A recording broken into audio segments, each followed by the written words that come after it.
So, I apologize to those who tried to watch online last week. Some of those people actually came in person and did it the old-fashioned way, not trusting technology. And other people said, okay, we'll deal with the older technology, the Ustream, that which I do for free. Anybody can broadcast for free with it, but the downside is that you have to deal with ads. So it's not worth it to have a paid separate channel, because we just don't do this enough in order to warrant the expense on a monthly subscription. Anyway, enough apology. So one more apology to those who are sitting here this evening who were in the class last week. I hope you bear with me. I want to do a brief, and I really mean brief, summary of what we did last time on behalf of the people who are watching today, just to put this in context so we don't just dive right into the text tonight without a little bit of context for people who are watching. So the idea of challenging texts of the Torah is that we have to understand what it means when we are talking about Torah, and we have to understand what it means who wrote the Torah, because those questions determine what elements can be challenging or not challenging about the text. So as we said last time, the tradition is that God wrote the Torah and literally gave it to Moses on Mount Sinai. And I always hark back to the Charlton Heston 10 Commandments movie, because you see at the end of the movie that he comes down Mount Sinai with a briefcase. And inside, watch the movie again. I'm sure it'll be on Easter Sunday again, like it always is.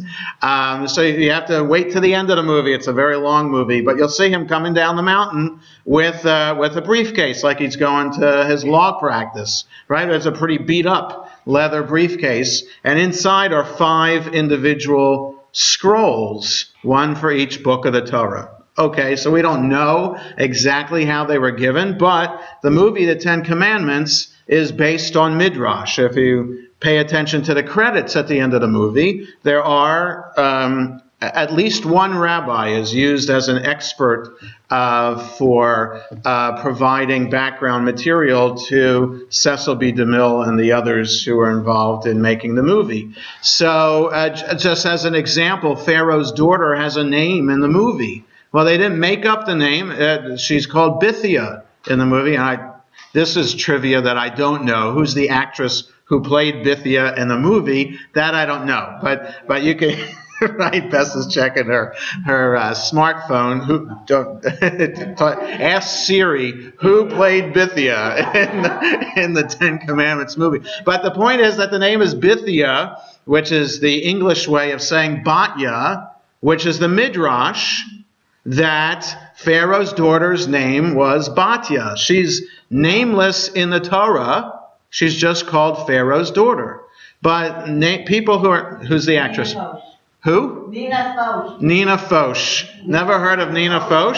Okay, but then you can check Nina Foch, see what other famous movies she was in. But anyway, that's the beauty of this class, that we go off on tangents, and we have to try to remember to get back to the original idea before the tangent. So the point is that the rabbis don't like people to be nameless in the Torah.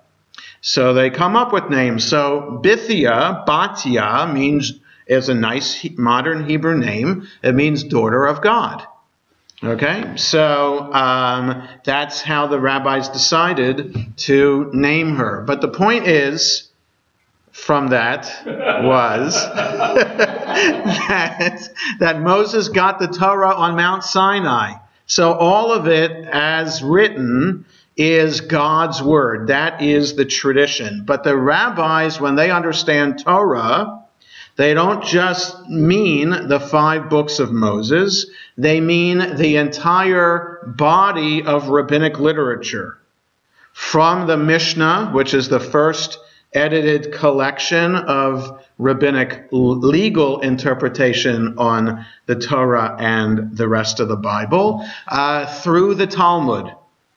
So Mishnah and Talmud, if we date Moses, the accepted date is 1300 to 1200 BCE. The Mishnah is edited in the year 200 CE, and the Talmud, the Jerusalem Talmud, in 400 CE, the Babylonian Talmud in 500 CE. So Moses, standing on Mount Sinai, according to the rabbis, is learning not just the 5 books of Moses, but all of rabbinic literature as well. So material that would not have happened until 1,000 years after his time, he also learns. And the classic midrash is that Moses, once before he dies, he wants to see the academy of how they're going to be studying Torah in the future. So God transports him to Rabbi Akiva's academy, and Moses has no idea what's happening in the class. He can't make a connection to anything that's being discussed in the class, which is extremely fascinating that the rabbis are writing this. But he's comforted because at the end, Rabbi Akiva says, all this is based on what we learned from Moses at Mount Sinai. So Moses is comforted, and that he dies peacefully, knowing that at least for the next 1,000 years, the Torah is going to be in good hands. But it's the classic midrash to point out that all of this comes from is from Moses at Mount Sinai, but it allows also for human interpretation of the text.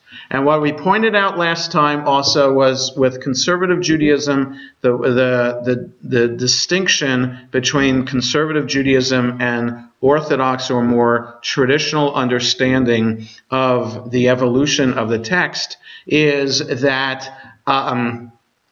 the Orthodox still believe that it is all the hand of God, or at least the Word of God, that we read when we open the text of the Torah. Conservative Jews would interpret the text to say that we don't necessarily have to understand everything in the text of the Torah literally, and that certainly most of it can be understood metaphorically. And so when it says that Moses received the Torah from God at Mount Sinai, or that God gave the Torah to Moses at Mount Sinai, it could be understood as giving in quotation marks, receiving in quotation marks, in a metaphorical way. Either Moses had a dream, and in the dream, God spoke to him, and when he woke up, he wrote down what he remembered from the dream, or God, even more literally, God dictated the Torah to Moses, and Moses wrote it down, or an event happened at Mount Sinai, and Moses and the people together wrote down a reaction to what happened at Mount Sinai, namely the experience of hearing the 10 Commandments, because we don't know exactly what happened there. We have a description in the Torah, but that description is an awesome experience. I don't mean it in a slang kind of way, but it literally an awesome experience. And as a result of that experience, it takes a while for the people to digest the experience, and they reacted to it by writing the Torah. So in any of that, there's human involvement in the writing of the text, and the more distant it is from a direct connection to God talking the words of the Torah, the more human involvement there is in the writing, the more interpretation and room for human interpretation there is in the text. So that's what we talked about last time. We looked at the first couple verses of Genesis and understood then those creation in light of that. So do we have any questions or comments based on this brief overview, and also if you thought of anything from class last time, if you have any questions or comments that you want to ask. Yes, Saul. Just remind you told me to bring this up later. Yeah? And I don't know if we'll do it tonight or some other. Yes. I wanted to know, according to in the conservative movement, how does the conservative movement interpret in the modern interpretation of the 39 categories of work performed to build the Mishkan? Oh, okay. And who decides that? What's the framework for that in today's world, like cell phones? Okay. Okay. Very good. So last time I gave an example because it was last week's Parsha, the double portion of Vayakel Pekude, of understanding from the text, the beginning of the portion Vayakel, where we are reminded of the commandment to observe the Torah, that we learned from that, the rabbis learned from the juxtaposition of that brief paragraph of the commandment to observe Shabbat to which then follows immediately the construction of the Mishkan, of the tabernacle. So the rabbis learned from that juxtaposition that because we're supposed to rest on Shabbat, according to that paragraph, that there are 30 that they're supposed to rest from all the kind of work that would have been done in the Mishkan. And the rabbis derive 39 categories of work from that. So Saul is asking, what does the conservative movement say about those 39 categories of work? So, in other words, it was an example of the rabbis, how they interpret the text and how they say that their interpretation is also found in the text itself. So, in other words, for the rabbis, the idea to rest on Shabbat and to what categories of work is supposed to refrain from, even though it seems from the Torah that those categories aren't there, according to the rabbis, they are there, just in their method of interpretation. So what would distinguish conservative Judaism from Orthodox Judaism is understanding some modern elements of work. And of technology, and as they impact these more less technological types of work. So, for example, you're not supposed to light a fire. Okay, so then how does electricity relate to fire? Okay, so the conservative movement a long time ago says that it depends. Some elements of electricity are meant to replicate what fire does, and other elements of electricity don't necessarily replicate fire. It kind of replicates water running through the pipes. So when you open the faucet, the water is there, you're just letting it come out of the faucet. So the same thing could be said in a very unscientific way, I know. Same thing could be said for turning on a switch. The electricity is in the circuit, you're just completing the circuit. Okay? But others know when you complete the circuit, you're actually creating something. So you're not supposed to make something new on Shabbat. So are we making something new when we're completing the circuit, when we're turning on a switch for the electricity, for your lights on Shabbat? So there are those who would say, like I do, and I say it because others have said it before me, is that if you're using electricity for lights, that's okay. But if you're using electricity for what fire would have been used for, now granted fire was used for lights, but mainly used for cooking, then you shouldn't use electricity for cooking.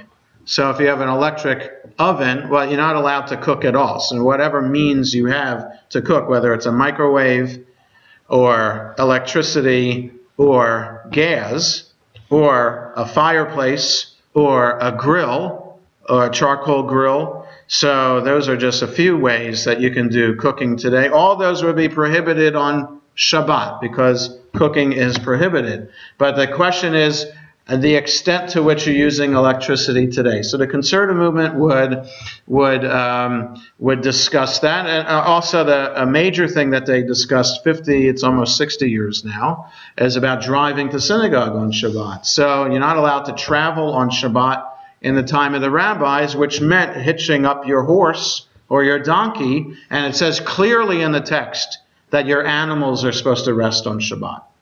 So by riding your animal, you're violating the Torah because you're not letting your animal rest. But so what if you walk? But there's a limit to how far you can walk. And how do we know that? Well, we know that from the size of the Israelite camp.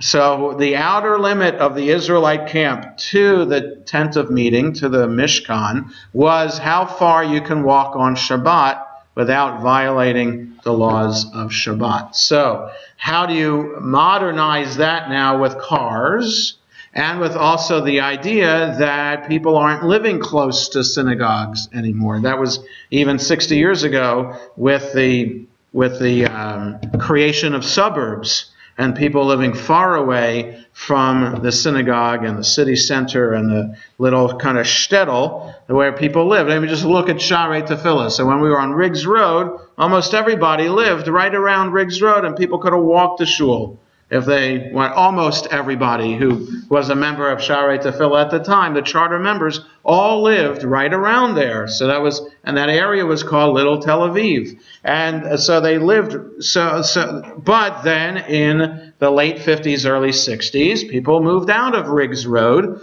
and the building moved to Silver Spring, and a lot of people still lived. They moved with the shul and lived in Hillendale and the other neighborhoods right around there. So a lot of people could have walked to shul then, but a lot more people were not living around the synagogue. So what do you do? So Sharei Tefillah just as one of hundreds of conservative synagogues at the time that had this question. If we say that people still are not allowed to drive to synagogue on Shabbat, then we're basically telling our members that they can't come to shul on Shabbat.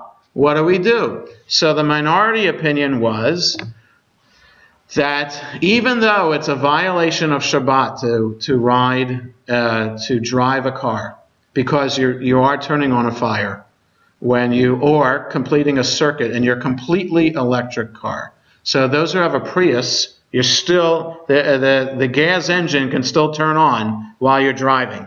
But if you have an all-electric car like a Tesla or Nissan Leaf, there's still the question of completing the circuit to make things go in your car. That might be less of a problem to drive your Tesla to synagogue on Shabbat than your car, but because you are lighting a fire. But the greater mitzvah of being able to participate in public prayer is something that could override the traditional understanding of Shabbat. So that is a lengthy explanation of an example of what the conservative movement would do to keep the process of interpreting law active and a dynamic process, and to say that this is our way of modernizing and responding to tradition. Whereas some Orthodox synagogues still say it's not permitted to drive to synagogue on Shabbat, but they know that people do drive to synagogue on Shabbat. They will close off their parking lot, but know that there's parking on the street. So, for example, at Beth Shalom in Potomac, many people drive to synagogue on Shabbat. And the rabbis there know that people are driving to synagogue, and they're not publicly saying, don't drive here on Shabbat, but they are subtly, well, not so subtle, by closing the parking lot. So how do I know that? Oh, I've gone, right, because I haven't driven by on Shabbat to know, but I've been there for a bar mitzvah on Shabbat. So I've walked there from somebody's house and have seen the parking lot gated on Shabbat. But cars lined up on Seven Locks Road, parked on the shoulder of Seven Locks. So anyway, so they are modern Orthodox shuls would still say it's forbidden to drive, but they look the other way when people, but some might say you can only lead the service on Shabbat if you've walked to synagogue on Shabbat. So I've heard that some Orthodox synagogues do require that. So anyway, so that's a difference between conservative and Orthodox is looking at the issue and see if there's any way through modern science and other understandings of a modern approach to the particular moral principle that defines conservative Judaism, that we still look at the issue as opposed to keeping it by the way that it was understood 500 years ago. Any other questions? So the text I wanted to look at tonight, again, you don't need to have the Chumash in front of you, but I thought we'd jump ahead to Exodus and look at this section, which is in the portion Mishpatim, which is the portion that's right after the Ten Commandments. So this is known as the civil law code, and many biblical scholars have compared this to an ancient law code that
was written about 400 years before the time of Moses and Mount Sinai, and in ancient Babylonia, under the rule of Hammurabi.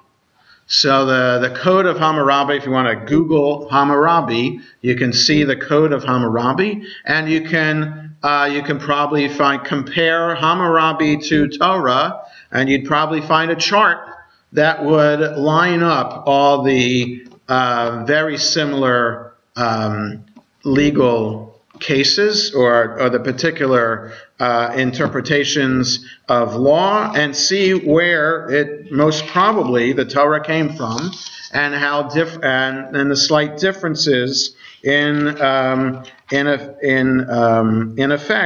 the Torah has versus Hammurabi. Okay, and one thing to compare is this idea of an eye for an eye and tooth for a tooth.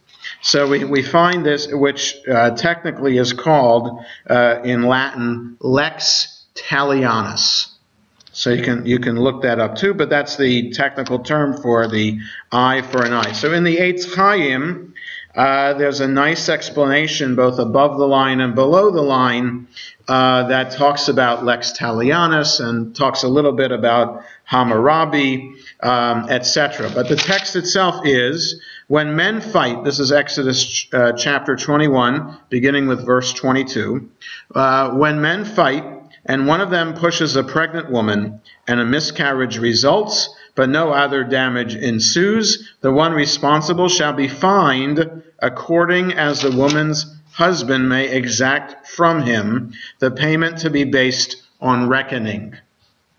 But if other damage ensues, the penalty shall be life for life, eye for eye, tooth for tooth, hand for hand, foot for foot, burn for burn, wound for wound, bruise for bruise. Okay? So, what does that mean? Before we explain, just make sure we understand the context. What does it mean? Well, the result of the payment. No, what does this paragraph mean? Injustice. Whatever's done to you, you do back. Whatever's done to you, you do back. Okay? So, somebody gouges out your eye, the punishment should be gouge out their eye. Somebody knocks out your tooth, you can knock out their tooth. Somebody hurts or chops off your hand, you can hurt or chop off their hand. They burn you, you burn them, wound for wound, bruise for bruise. Okay? But the paragraph begins, however, if you cause a miscarriage, there's a fine for that. Okay? So, the issue with this is, of course, what? What's the problem? Any problem with this? You're putting a price on an unborn child. There's a price on an unborn child, okay, and whatever price the husband of the woman who had the miscarriage because of the injury can... Almost certainly it was an accident. Okay. All right, but you couldn't cause a miscarriage to somebody else. That'd be on purpose. So, yeah, in other words, you couldn't go and say, well, your wife's carrying too, I'm going to cause her a miscarriage. Oh, so it doesn't. So right. So we don't. So this paragraph is not saying miscarriage for miscarriage. Right.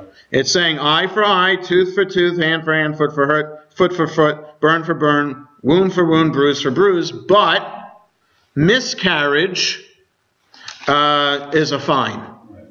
Okay? Yes, Ruth? No, not about the miscarriage. Yes. The rest of it, if Yes. something was wrong to do the first time, Uh-huh. they're saying repeat it. Then it's okay. Right. So to do two wrongs make a right. According to this paragraph, yeah, well, it's one wrong and one right. Because if let's say, Ruth, you chopped off my finger, that's wrong. Okay? But according to this, it would be right for me to chop off your finger. Even though that seems like a wrong.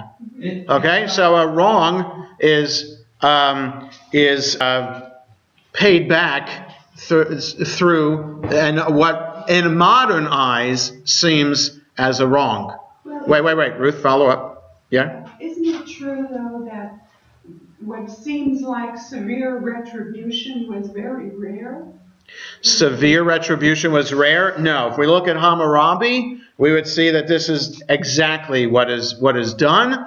And is it rare? Look at modern Islamic nations today, and certainly this is done. And chopping off a hand is punishment for thievery and for other crimes. And yes, chopping off hands, feet, lashes.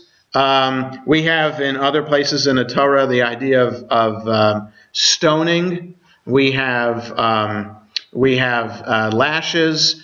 We have execution also mentioned in the Torah too. In Jewish tradition, was this often carried out? Well, in Jewish tradition was this carried out? I'm repeating the question just for people watching online. The Mishnah has in great detail in the tractate Sanhedrin describing to us how capital crime, how capital punishment would be carried out. What are the crimes that would warrant capital punishment, and what would be the conditions such that a court could exact execution as a punishment. And there are 4 methods of execution. There is burning, strangulation, decapitation, and stoning. And it provides great detail on how all those are done. So burning is done by the court executioner and staff would hold somebody's head back, open his mouth, and drop burning wax down his throat until he dies. Strangulation, you take a rope, 2 people wrap it around a guy's neck, and the people on either side of the rope pull until the person is strangled to death. Decapitation is a sword, and stoning is pushing a guy off a cliff into a valley of stones. Okay, so it's not throwing the stones. That's the stoning. So, was it ever done? No. And because there's a comment, well, you'd have to be, the Sanhedrin would have to be in charge. So that when the rabbis are deriving all these laws, the Romans were in charge of capital punishment. So the Jews were semi-autonomous in terms of business stuff and stuff like that they might have been able to do on their own, but certainly execution was done by the Romans. So this is theory. So, and even if a Jewish court were in charge, if they executed somebody once in 70 years, it would be considered a bloody court. So it seems like Judaism and the rabbis are saying we are anti-execution, but it's still there. It's still there in the books. Okay, so now what else is a challenge from this text? Yeah. What you read, they never get to take it to the very last step and say a life for a life. Right. It does no. But if other damage ensues, the penalty shall be life for life, eye for eye, tooth for tooth, hand for hand, foot for foot, burn for burn, wound for wound, bruise for bruise. So it starts life for life. Okay. So if yeah. they weren't carrying these out, these severe retribution, Right. What was the punishment? Okay, so before I get to what the rabbis say about this, I just wanted for us to discuss this text. Do we have any problems with this? Okay, so yes, Adriana. Is self-justice? There's no... So who regulates this, right? So it doesn't say exactly who regulates this. We know later in the Torah that if issues arise, they're supposed to go to the judges at the gates. So we know that Moses was sitting adjudicating cases all day, and that his father-in-law comes along and said, you know, Moses, you're going to get tired after a while. Let's build up a system and delegate responsibility. So we know that there's a system of judges. Were they in charge of doing this? We don't know. Well, was this for later times? We don't know. So who does the cutting, or who does the punishments here? Okay, that's a challenge. It's a little uncivilized, uncouth, revengeful. So Bess is I'm adding words here, adding that this is 3,000 years later, and it seems uncouth and uncivilized, and I'll add another word, barbaric. Okay, so yes, but is that fair? I mean, is it just because we see something in the text that seems barbaric, does it mean that it is barbaric? Do we have the right to project our values back on the text? And if we find a problem in the text based on our modern values, do we have the right to change it? All right, so but that is a question, Marv. I think one can question the translation that is in explaining. Yes. It says, if her child departs from her. I think it says, right, so the Eitz Chaim says, when men fight and one of them pushes a pregnant woman and a miscarriage results. Okay, so the Hebrew says, V'yatzu yeladeha. Right, so her children came out. right. That's what the Hebrew literally means. So it could be a premature birth. It could be yes, it results in her going into labor early, right? Right. Yes. And so if no damage occurs, it just may mean that it was a live birth and the mother wasn't injured. Right. Beyond simply having been forced to give birth at that point. That's right. And I'm saying this because I looked at the translation in the Geneva Bible, which is the Puritan Bible. Yes. And they interpret if further damage occurs, meaning to either the fetus or the child, yes, born, or the mother. Right.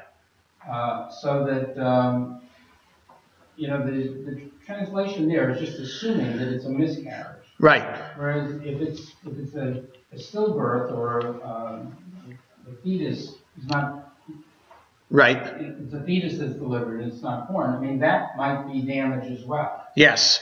Right. So Marv is pointing out that there's also a challenge in how to translate the first case in this paragraph that I was reading, and that could have an impact on the justice that is being talked about as well. Is it a miscarriage? Is it premature birth, etc.? So yes, there are definitely challenges to the translation, but the key to this is the eye for the eye, tooth for tooth, hand for hand, foot for foot, burn for burn, wound for wound, bruise for bruise. There's no question about the translation there. So we're back to the question, if it seems as if eye for an eye it seems vengeful and barbaric, do we have the right to change this? And if so, how would we go about doing that? So the rabbis had a problem with this too.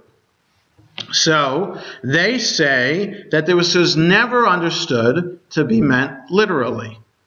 Okay? It was always meant to be understood as a fine. There would be a monetary compensation for these damages. So even back in the Mishnah, so I just brought one edition that I have on my shelf. There are 3 tractates. That's what the subsections of a volume of Mishnah is called. There are 6 volumes or 6 orders to the Mishnah. So if you stay up to the very end of the Haggadah and the songs at the end, who knows 1? I know 1. 1 is God. 2, who knows 2? 2 are the tablets, etc. Who knows 6? 6 are the orders of the Mishnah. So 6 orders or volumes of the Mishnah. Okay, so each volume is subdivided into tractates, and each tractate has chapters, and each chapter has individual mishnayot, in plural in Hebrew, or Mishnahs. So the whole thing is called Mishnah, and one individual thing is called a Mishnah. So the one order is known as civil law, and the first section of civil law is 3 sections really: Baba Kama, Baba Metzia, and Baba Batra.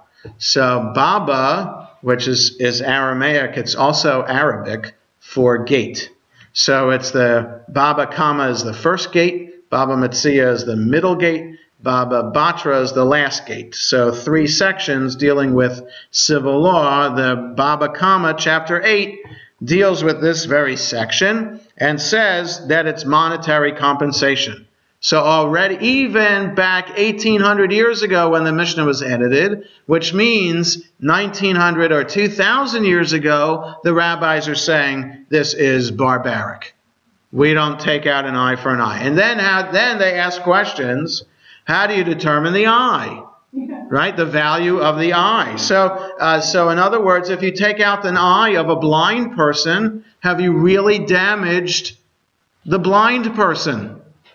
That's what they ask, right? Or if you take off a hand of someone whose hand is not functional, have you really caused a damage? So they ask that question, and they also ask what if it's an elderly person. Let's say someone 20 years old injures someone who's 90 years old. Is it an equivalent? Is it fair for the 90-year-old to do the damage back to the 20-year-old? Right? So they ask questions like that, and also about the job that the person had by which the damage is being done to. So what if someone is a cucumber patch guard? All right, somebody whose job it is to watch a cucumber patch. Okay, it doesn't seem like you need much skill to be watching a cucumber patch. You're just making sure the rabbits don't come by, something like that, which is not much skill to have. So let's say someone who is a doctor injures someone who's watching a cucumber patch. So they're doing these equivalencies to provide the background that this really isn't fair to do the injury back.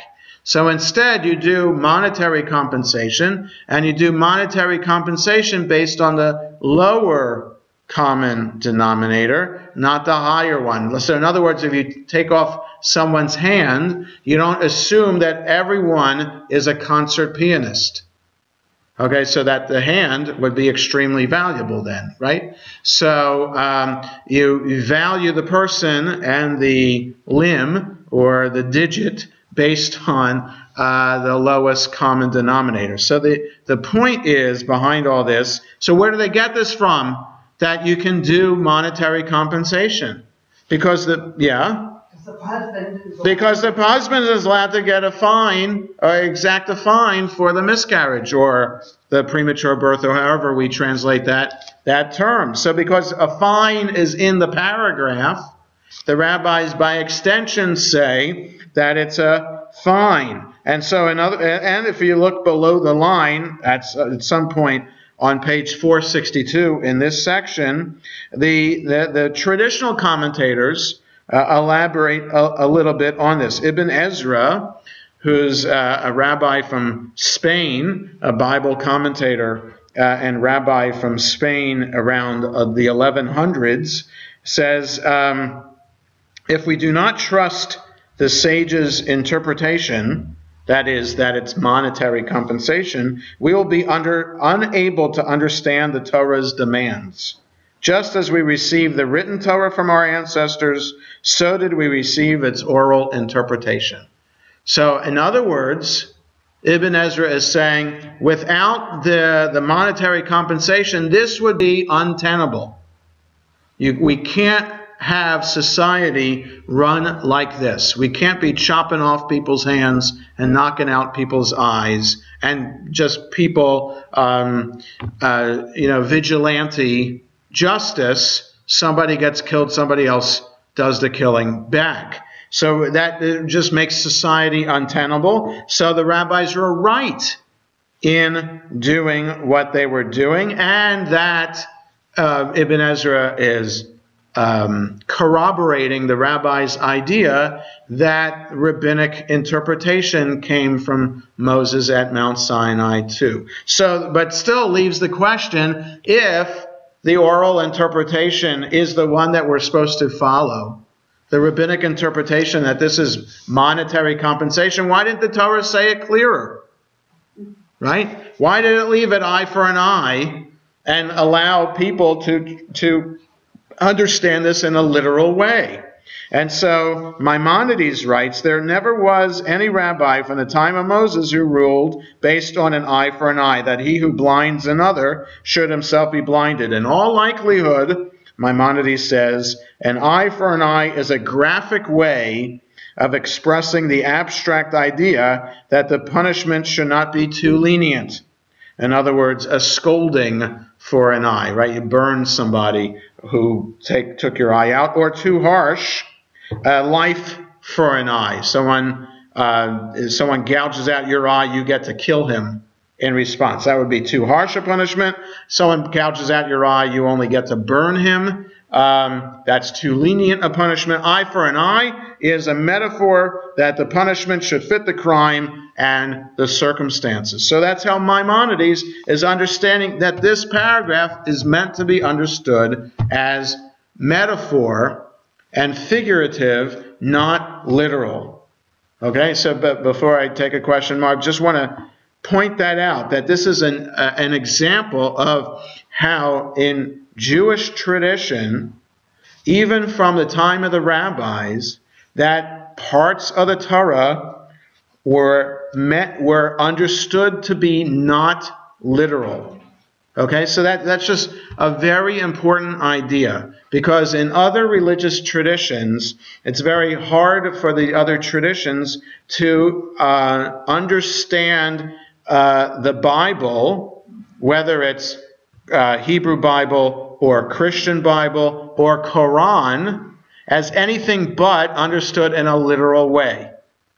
Right? So, even the most ultra-Orthodox of Jews do not understand this in a literal way. And even though they claim, the ultra-Orthodox do, to be Torah true Jews, Torah true with quotation marks, giving the impression that everything they do is based on the Torah itself, it's not.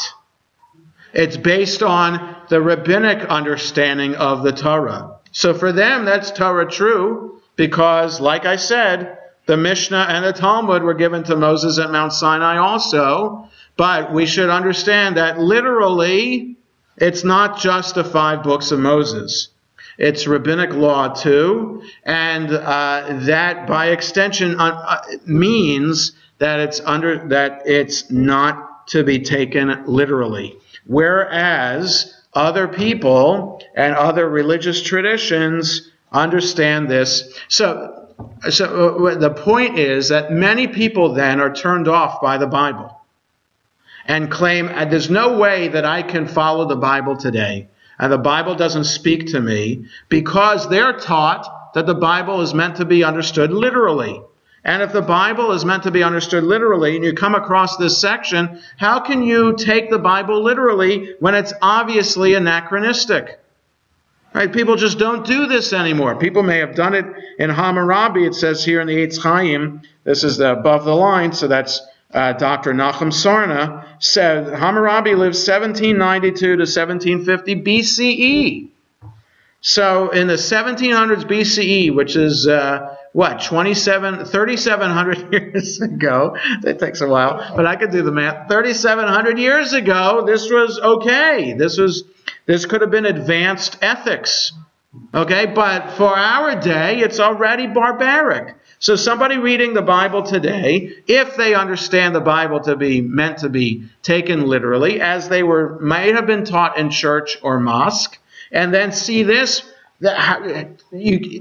you're faced with a dilemma then. Throw out the Bible or take it literally, and then how do you understand it literally? How come we don't do this? And what's the modern take on this? And who has the right to have the modern take? who has the right to do that teaching, etc., etc. So we see the problems then, and of course, then the challenges in some countries that do follow this, and certainly understand Islamic law quite literally, and carry out punishments based on the Quran, which is based on our Bible. Okay, so that is a major challenge as well, how to maintain a sense that the Bible is an important text, a foundational text for us, and still to be taken literally and seriously. No, still to be taken seriously, but not literally. Okay, and still say that this is still a holy text for us. So by knowing that a part of our tradition is incorporating interpretation with this as well, still provides for us the sense that this is sacred text too.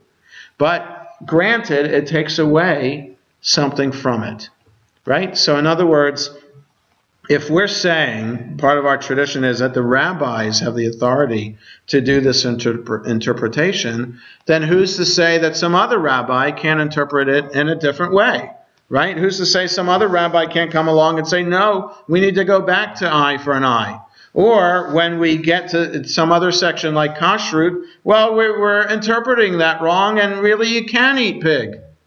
Right, so who gives the authority to the rabbis, and who gives who maintains that line of rabbinic tradition too? So it gets very corrupt.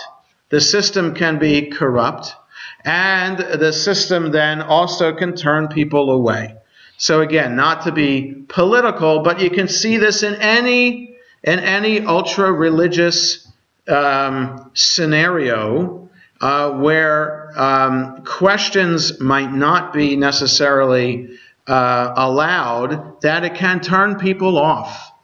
And so understanding that interpretation is a major hallmark of what it means to be Jewish, it leads to understanding a pluralistic approach to the text. Now, of course, it's within reason. So everybody, all the denominations understand that Jewish tradition is that pork is not allowed.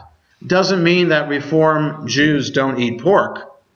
They're just saying Reform Judaism says law is not part of what it means to be a Reformed Jew. But we understand that Jewish tradition is that pork is just not something to be eaten. So they won't deny that. It's just that if you're within the system, there's room to interpret within the system, and then there's a limit beyond which you can't go. Marv, what were you going to ask before? So I was just say that Lex Talionis is a general principle. Yes. Jurisprudence. And, when they discovered it in Babylonia, they went crazy applying it to everything in sight. Right. But what you see in the Torah is that it is only applied in this one case. And I think there's another case in Deuteronomy. Right. Striking a pregnant woman. Right. It's not applied, for example, later on in Mishpatim, it talks about a slaveholder striking a slave, and it says if he kills him, then he has to pay with his life. Right. That's a life for a life there. Right. But on the other hand, if he puts out his eye or he puts out his tooth, then he has to let the slave go. Right. And that follows, it's a few lines after. Yes. So it's clear that the Torah isn't viewing this as a general principle. And you have to say, well, why is it in there? And to me, it is a kind of a metaphor for saying that the penalty should be commensurate with the crime.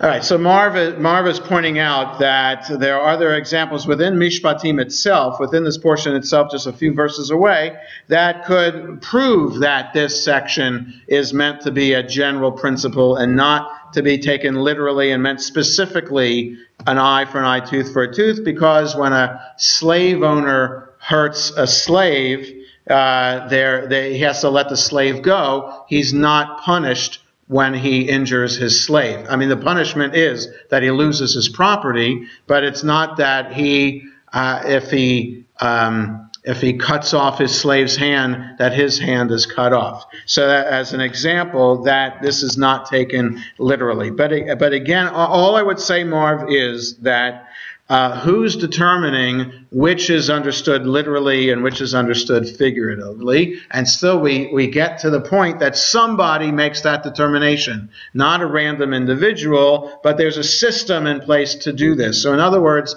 if the average person, if we didn't have rabbis, but we only had Kohanim, as it was the case until 2,000 years ago. The Kohanim taught the Torah, and the whole system of Israelite religion was based on Leviticus and the offerings that were brought there. And then people, just based on the Torah, people conducted themselves in society based on these general principles that were given here. So there could have been vigilante justice being done in the outlying communities if a Kohen wasn't nearby, where somebody actually would cut off somebody else's hand if their hand was cut off, because the Torah literally says this. So I'm just saying, so within that system then the rabbis come along and develop the system, and a system of courts, and courts of 3, courts of 23, the Sanhedrin, a court of 71, to adjudicate different levels of cases and to provide the details for the general principles that are given in the Torah. And even if something looks to be specific, then we have then the rabbis understand whether it's meant to be carried forward in that specific way or meant to be understood as something general. So what I'm thinking of, and when I was looking at my notes, is there's another example of this, of the rebellious child. And that's a very specific case in Deuteronomy. If a child is rebellious, curses his parents, and is a glutton, then the parents have the right to bring that child to the city gates and have that child executed. Okay, so that would be another example of something that seems pretty specific and provides for us a system in which to adjudicate this case, and the judges being able to carry that out. And the rabbis also, in discussing that case, and I believe that's also Tractate Sanhedrin, say ultimately this never was and was never meant to be carried out. It's just meant to be studied. And they also, in the meantime, before they derive that conclusion, provide all these conditions to the case that makes it nearly impossible to be carried out. Because when it says child, for example, we did this in Talmud class years ago. So, for example, what does it mean to be a glutton? A drunkard and a glutton, the Torah says. So the Talmud comes up with specifics. What exactly the child has to be drunk on. Has to be very fancy wine, not cheap Manischewitz, but Italian imported wine. And a glutton has to be on steak, not on chicken or something like that. And what the curses are and how old the child has to be. Right, so for a boy, it's between 12 and 6 months and bar mitzvah. That specifically is the rebellious child. Okay, because before 12 and 6 months, the child is really a child. Between 12 and 6 months and bar mitzvah, they're almost mature, so they kind of know what they're talking about at that point. So between 12 and 6 months and 13, he's drinking wine, fancy wine, and eating steak, and cursing out his parents. Then maybe you would be able to bring him to the court to have him executed. But it's such fine line there that basically the rabbis make it such that it's impossible to carry that out. Again, in the same idea. So though that seems to be pretty specific and provides the case for how it's supposed to be carried out, the rabbis say that even in our day, so that's 2,000 years ago, that never was and never will be. What about The Karaites. Karaite. So the Karaite, the sect of within the Jewish community that does not buy into rabbinic law, I can't speak to how they would interpret this, and I don't know how Do you know any? I do know people who are Karaites, but basically there are Karaites in America. We have a Karaite, someone who grew up Karaite who's a member of our congregation.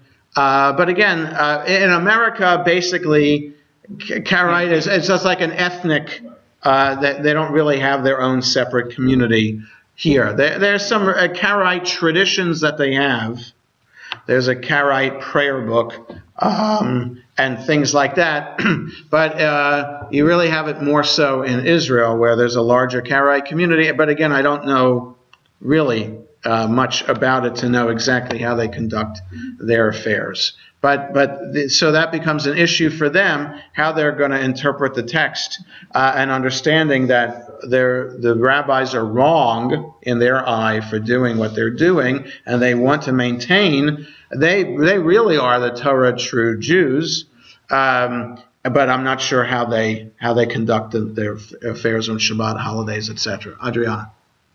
This is not reversed, because don't we usually say if it is from the Torah, we cannot change it if it's from the rabbis? Right. Okay. So Adriana is raising a great point, and understanding, according to rabbinic line of reasoning, if something is based on the Torah, and specifically in the Torah, that makes it very hard to change and reinterpret. But if it's something based on rabbinic tradition, then it makes it a little bit easier to continue to interpret or to change. So a principle such as not eating pork, that's something that would never be changed, because the Torah specifically says do not eat pork.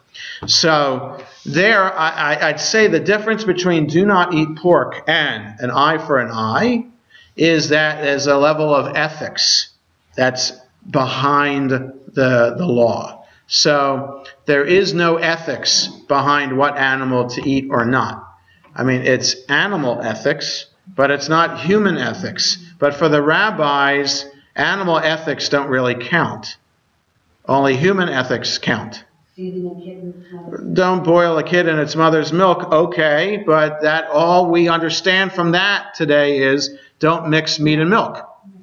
Okay, but it's not about because it's not nice to the animal to, I mean, there is Sa'ar Ba'alei Chaim, this broad principle of you want to be sensitive to the animal's pain.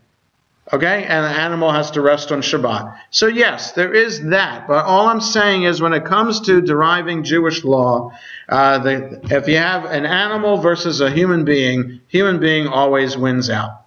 Okay? So in other words, what I'm saying is that there's no ultimate ethical, moral ideal that is going to force us to eat pig or not eat pig, as opposed to being nice to someone.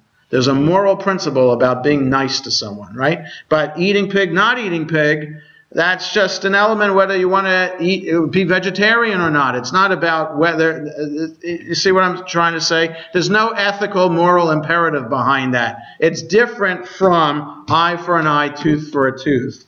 And so that's how the rabbis would understand their level of interpretation here. So they're saying, as Marv is what pointed out before, the rabbis could have seen that this is understood to be a general principle because we don't have it followed in any part of the Torah elsewhere. Even in this portion, we have a fine right in a sentence before this, and we have other fines given out. So it seems to them that they have the right to interpret this one. But back to the rebellious child. So there's a moral imperative there not to kill our children. So if we can avoid killing children, then it's right to reinterpret. And the fallback is that we have the right to do this because Moses taught us this on Mount Sinai. So yes, so it's not 100% consistent. And that's a problem and a challenge to human involvement in the text. Because the rabbis understand God to be perfect and God to be consistent. And if we see something that is inconsistent or imperfect, it's our problem. But at the same time, we, the rabbis, are given the right by God to be interpreting it this way. So yes, it doesn't answer the question in a consistent way, but the rabbis reluctantly agree that it's not perfect, but they have to interpret it this way in order for society to function in a way that they want it to function, which is at the highest religious, moral, and ethical principles. Ruth and Bess, and then we'll finish up. Are there any examples of the kind of compensation that they...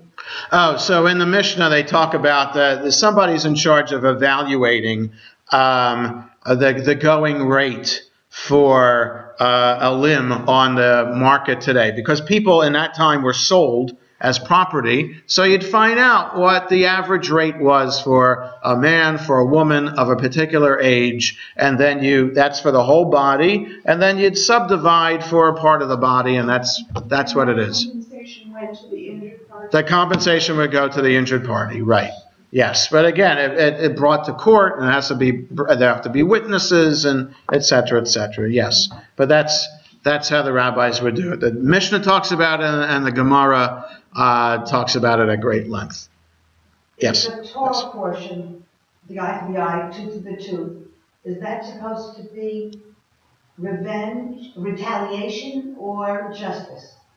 The whole portion, Mishpatim, is that revenge or justice. It's all about justice. It's all about how society is supposed to conduct its affairs in a religious, moral, and ethical way. And these are some of the basic elements that would come up in the average lifespan of a community. And this is how we should deal with it. So in other words, it comes right after the Ten Commandments, which are the basic foundational principles. From there, you have Mishpatim, and also chapters 19 and 20 of Leviticus, the so-called Holiness Code. Put those chapters together, plus Deuteronomy, which is a summary of it all. Put that all together, and you get the sense of how a society should be run in an ethical and moral way, based on the idea that we want to follow in God's ways. This is God's covenant, and by doing this, we are acting God-like. So we should seek justice rather than retaliation. Yes. We should seek justice rather than retaliation. Correct. Right? Except retaliation is allowed for manslaughter, because we did this in Talmud class as well. Deuteronomy talks about you're out in the woods, chopping down a tree with a friend of yours, and the axe head flies off and kills your friend. You're allowed to run to the city of refuge before the friend's family comes and gets you. So there is the understanding, that ancient idea of blood revenge, blood vengeance, that for manslaughter in that way, so it was not intentional. The guy meant to kill him, to murder him, then it's murder, and he'd be brought to court for murder. He couldn't go to the city of revenge. He could not go to the city. Right. So in other words, this has to be brought to court. Court has to determine that it's manslaughter, and in that case, then the guy is escorted to the closest city of refuge by the court, so that he's protected from the family members of the guy who was killed and not murdered. And the only way out, according to Deuteronomy, is by the death of the high priest. High priest dies, everybody can go free, and the family has no right to kill. Because if they do, then that's murder, and the family member then would be brought up on murder charges. So, right? So it's not about vengeance except when it is. Okay? And it's about justice except when it's not. Okay, and that's the idea, and so we see the inconsistency. Well, we're going to look at two more examples the next 2 weeks. We're going to look at Balaam, the prophet, the Moabite prophet Balaam, and the talking donkey. Okay, it's a different kind of challenge in the text.